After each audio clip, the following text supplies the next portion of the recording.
And so I'm here, and we just ushered my grandmother back to the stars just yesterday. And it was a very beautiful ceremonial time. And I wanted to share about what it's like to be a death doula for your very own ancestors. And to me, I actually believe one thing that I learned from my grandmother was to see myself as the mother of all of creation. So when I pray, I'm very thorough and I honor the kingdoms that we know of in this matrix. So I say, gracias for, I go into prayer, I'll say it in English, thank you to the plant kingdom, the finned, the furred, and all the winged ones. I said the plant kingdom. My brain is a little foggy, but the animal kingdom, the plant kingdom, the fungi kingdom, that's the mycelium network. That's what connects all of us, right? The fungi kingdom are the mushrooms, but they're this network, much like our neural network, that connect everything, all that is.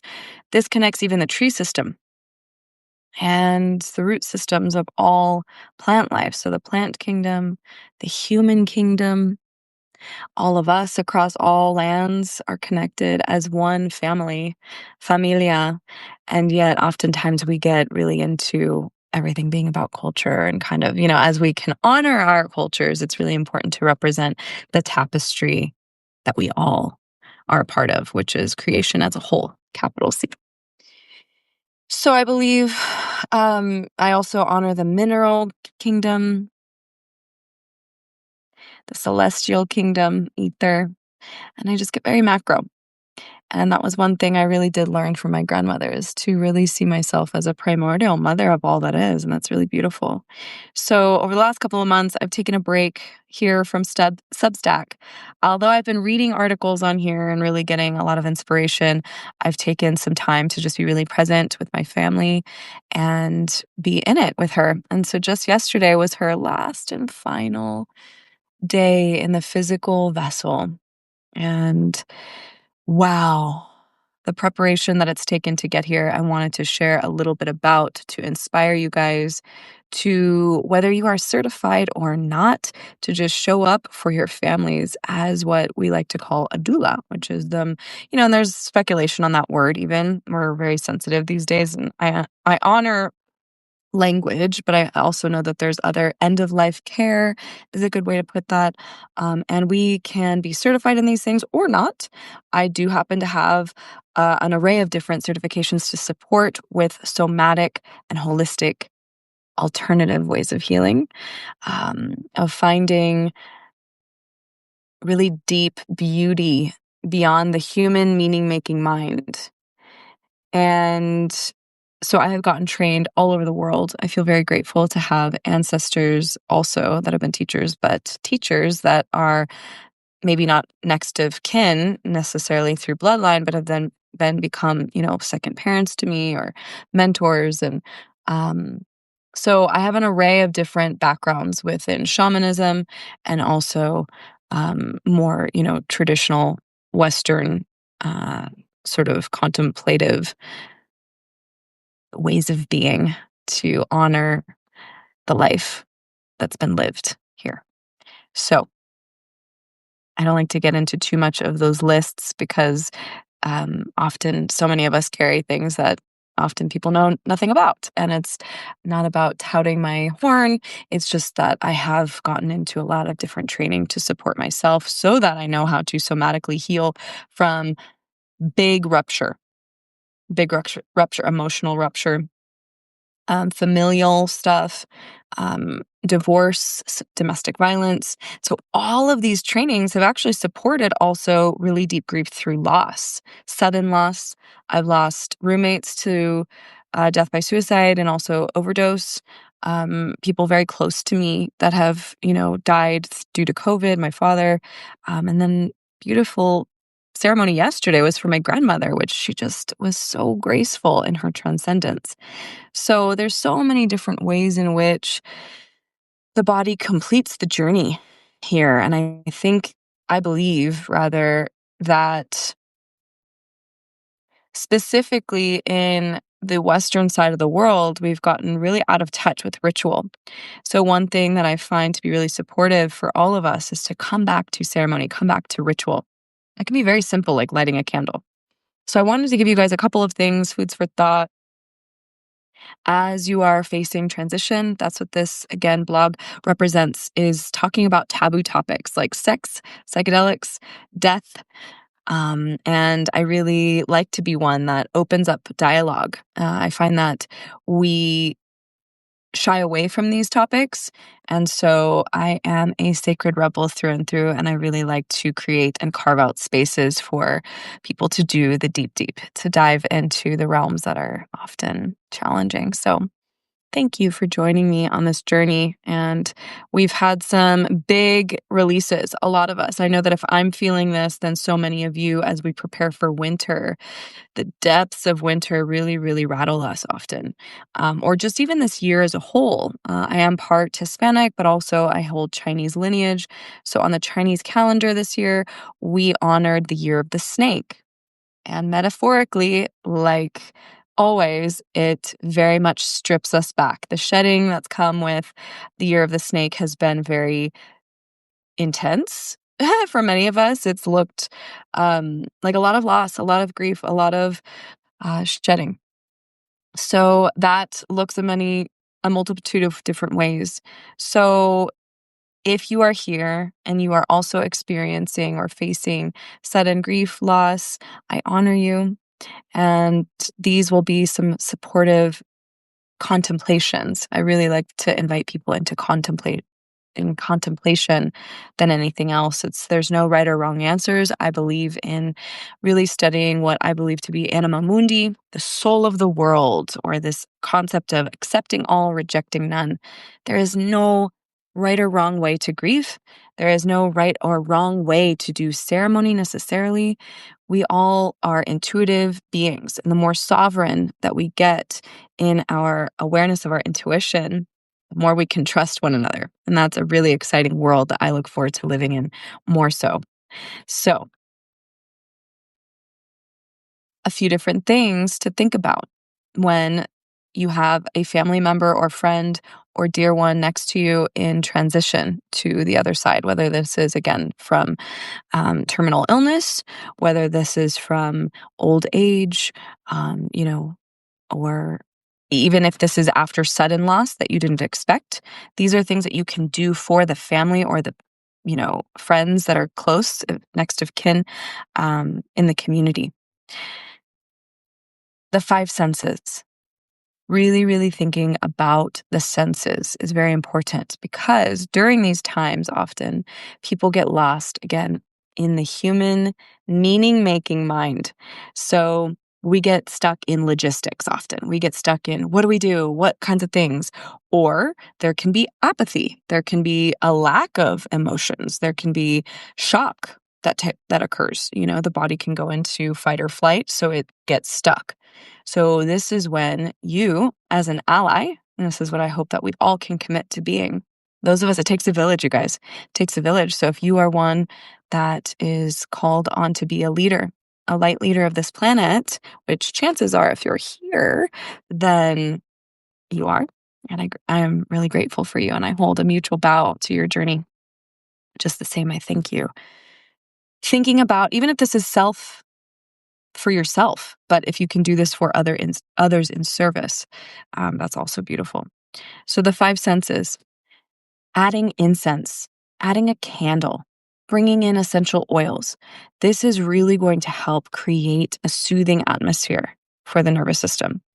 Smells really help anchor in, the sense of smell, candles, the sense of sight. Automatically, when there's a candle in the space, it feels sacred. This is beautiful ritual. And another way to look at the flame, the indestructible element of fire, fuego. Abuelo fuego. We call this abuelito fueguito. The little grandfather is the flame.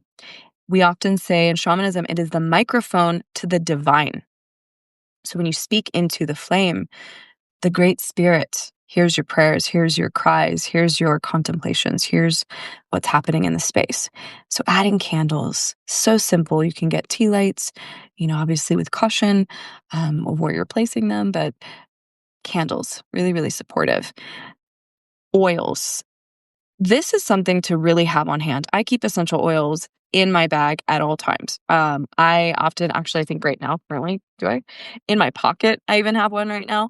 You can also go to Whole Foods or Sprouts or your local, natural kind of store, and they often have the vaporizer, not the Vicks. Vicks is not necessarily the greatest one, but essential oil almost where you smell, you put it to your nose and then you can smell. I think it's called like a vaporizer. Kinda like an inhaler, and it's not like going to, it's not where you spray anything, it's just where you can smell it, and it's, very strong, and that really helps ground the body. I keep that in my shamanic tool bag. I actually have one of those that I offer to people before they sit with hape, which is a shamanic snuff. But yeah, so the sense of smell, the sense of touch, offering physical affection or asking, for permission, consent. If you're not, close and you don't need to ask for consent, but just putting a hand on a shoulder, handing on a leg, again, if you can feel that energetic consent, of course. But if it's family, next of kin, people are, again, really sensitive these days because we had a really interesting thing happen with, 6 feet apart and all the stuff that happened with COVID. It's very interesting. I'm a hugger. I love to just offer really warm and linger. I don't linger like a strong amount, but I just hold a little tighter. Often when people are just kind of just like a quick hug, I will hold a little tighter just to let that person know I'm really, really present with them. Eye contact, really grounding to help people from the busy mind to just hold a little longer. This is the life of a poet, really just holding a little longer, making eye contact, even just a gentle bow towards another person, just with the eyes, really, really shifts people's presence. Um, Sound, sonic frequencies. I love to have when my grandmother was in hospice this last season, they had telenovelas playing for her in the background. And while those can be fun, as her mind started to go, she had dementia. And I was like, she does not need telenovelas on in the background. I find that that's not necessarily supportive for her. So I would encourage them to put on nature, background with music on YouTube. And she was a caregiver for so many children throughout her lifetime. Not only her siblings, but also she had 6 children, my mother and her 5 siblings, and then so many of us grandkids. There was upwards of 20 to 30 if you include more even. What am I saying? We're like talking as we each get partnered, we've got 20 cousins that are just direct cousins, and we've got people that we've just adopted into the family, and then spouses, and now their children and grandchildren. So it's like we've got a whole tribe, a whole village. So my grandmother cared for so many people and she fed so many mouths. So she loved to see YouTube videos with babies. Just something so simple, but laughing babies brought her so much joy in some of her last moments when her brain wasn't able to fully process conversations anymore. She was just sitting, and she would just witness the room and, is really part of reciprocity for us because she had done so much for so many of us that we then got to join her in reciprocity, in sacred reciprocity, which means to give back, right? It's this constant, beautiful loop. So, then, of course, I love sound healing. I actually love using different instruments like crystal glass bowls, singing bowls. So I was bringing those in and doing private sound baths for my grandmother. And it was so beautiful to watch how she just would soften in her little recliner and the soothing tones of the glass bowls really supported her and her journey. Um, then, it got to a point where she went from that recliner and she in the last week was in her bed. And so I brought the bowls into her bedroom and I had these little chimes with a G, I believe it's a G, so it's heart chakra opening. It's for her heart and I have these little wooden chimes and I would just place those around. and she was just transcending into this beautiful liminal space for the last days of her life. And I would sing, if nothing else, if you can't afford singing bowls, which I understand because they're very expensive. Mine were a gift. Thank you, Shirley Dove, one of my angels in my life. I'm still, gathering funds to buy more. But your voice, if nothing else, using your voice and just humming, you don't even have to say song or say words, using your voice to hum. And I would just stroke my grandmother, on her little arm or on her little face. The elders, especially, you guys, just all beings that are in transitional care and hospice definitely need physical touch. They're not getting much of it. So just offering tender touch, tenderness, and then humming. And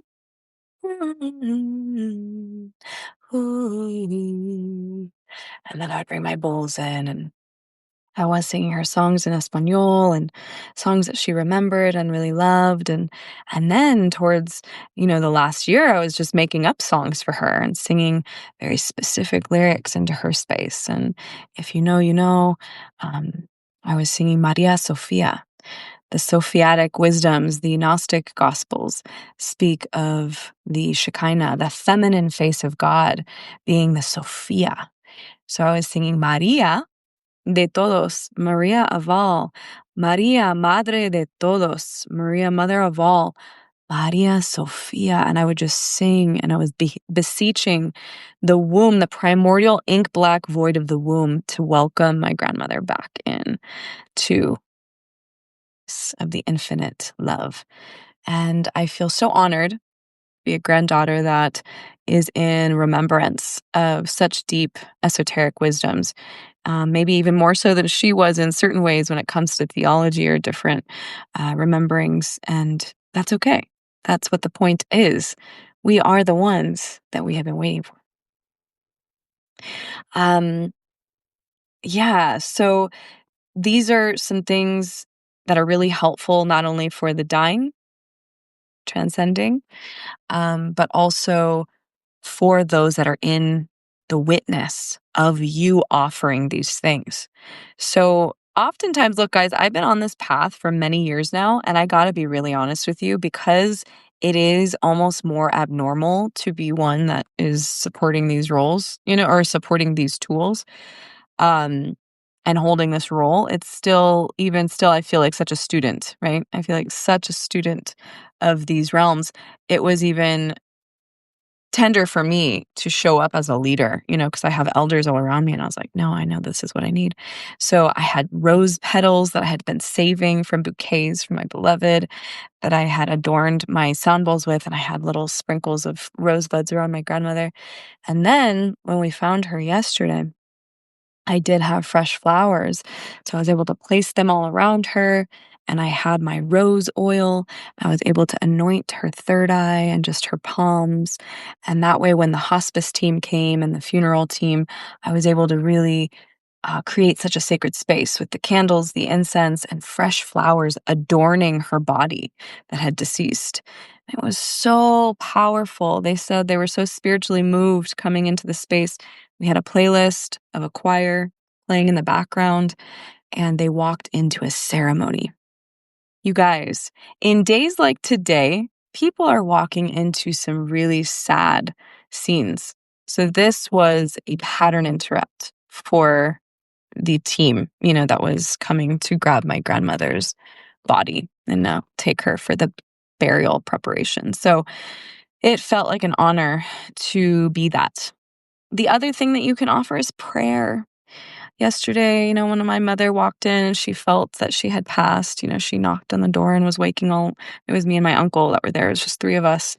Um, and I could tell that they were like, getting into the meaning-making mind, again, of logistics. Okay, now what do? We need to call. And I said, let's pause and let's pray.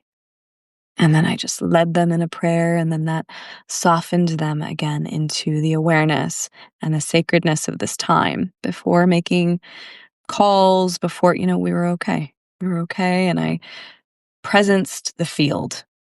That's called presencing the field, holding it down, bringing them back to sacred. and doing this, if nothing else. Let's take a breath together.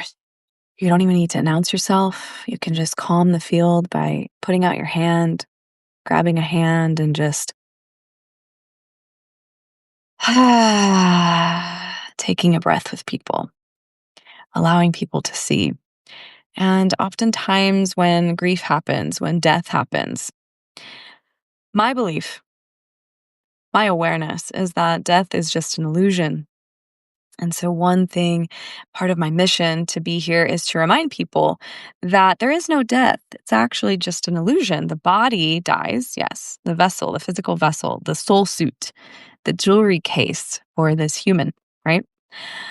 For this soul. Yes, it goes back to dust, but the soul is infinite. So, if you can be even just a pattern interrupt in conversation to remind people of this truth, oftentimes people, when others die, they say, I'm so sorry for your loss. And while, yes, it's beautiful to say, oftentimes I go, you know what? Thank you so much. And also, I gained another ancestor or I gained another friend. And their body just used the gift or the illusion of transfiguration. They transferred into another form. How cool is that? And it's not to spiritually bypass. Never, never. It's okay to cry. I did this morning. I just started my bleed this morning. I'm about to walk into the dollar store and back to get some pads. But I started my bleed, so I was crying this morning. It's okay to cry. It's okay to grieve. But it's also important to remember what this is. So these are just some simple things that I wanted to leave you with. Creating ceremony, Creating ceremony with flowers and oils and candles is something so simple that you can offer to bring spirituality back into this very, very sad time often in the world where we've forgotten ritual. So, you doing these things is not in vain. You being the one to think about these things and stop ahead of time and grabbing a set of tea candles or grabbing, flowers is a lost art. So, I thank you for showing up for others, even if this isn't because it's a time of grief, even if it is just because flowers for somebody and a friend. How incredible is that? Bringing ceremony, richness, and depth into a world that is very distracted is such a special and sacred act. So I honor each of you. Thank you for being here. Um, yeah, we're in this thing, and next year is the year of the fire horse. So it is about saddling in, buckling up, I'm getting ready for a little bit more of a fast ride. 2026 is going to be quick. There's still going to be some definite things that are going to shift so quickly. And it's about saddling up, y'all. And it's going to be fast, the fire horse. And fire also is a destructive element, can be, so there may be some alchemical fires that happen in your life as well. And that's okay. It's about horsepower. So we're preparing for 2027. Excuse me, that is the prophecy from the sages. They're saying 2027, the whole world is going to look very different by the end of 2027. Already, we're seeing technology shift so much with the days of AI and so many things shifting in our systems. And if you're in this country, like I said, I'm just over the border, but I'm here in America again. Out of the year, 7 months of my life this year were spent in Mexico. So for me to come back to America is not always as easy. I really like to be in Mexico. It feels like home. And I go back here in a couple of months. Actually, I'll be there during the Chinese New Year in February to celebrate my birthday. I'll also be 39 years old. But I'm really preparing for a year that's going to happen quick. And this can be positive too. This doesn't have to be negative. Of course, the world is shifting, but who are we? What kind of ancestor do you want to be? How would you like to show up? These are things that I like to ask myself often. So, yeah, that feels like a very thorough transmission.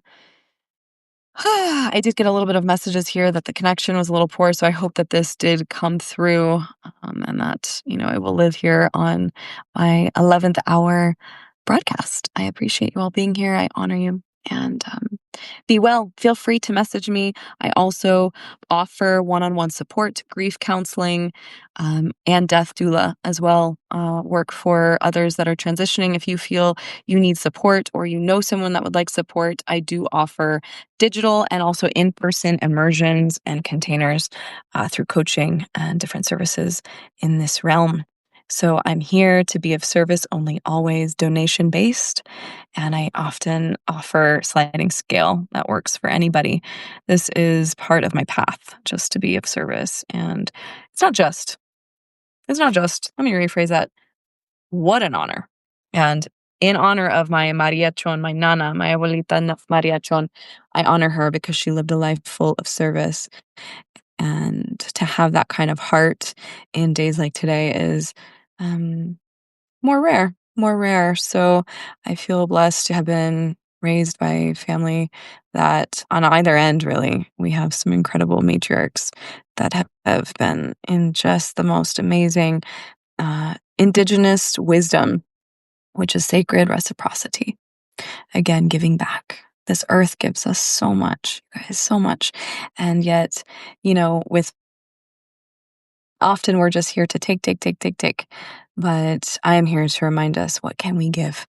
What can we give? So, in the spirit of the holy days, um, yeah, slower ways of living, slower ways, maybe giving more gifts that are handmade, peeling back and just from the heart. So, I love you. I love you so much. I may not know you by name. I may not know all that you are carrying, but when I meet you in the liminal, in this space in my meditations, I feel all of you so deeply. So thank you for being connected to this mycelium network. Like I mentioned, this network that connects all of us. And I honor you. Okay. Over and out.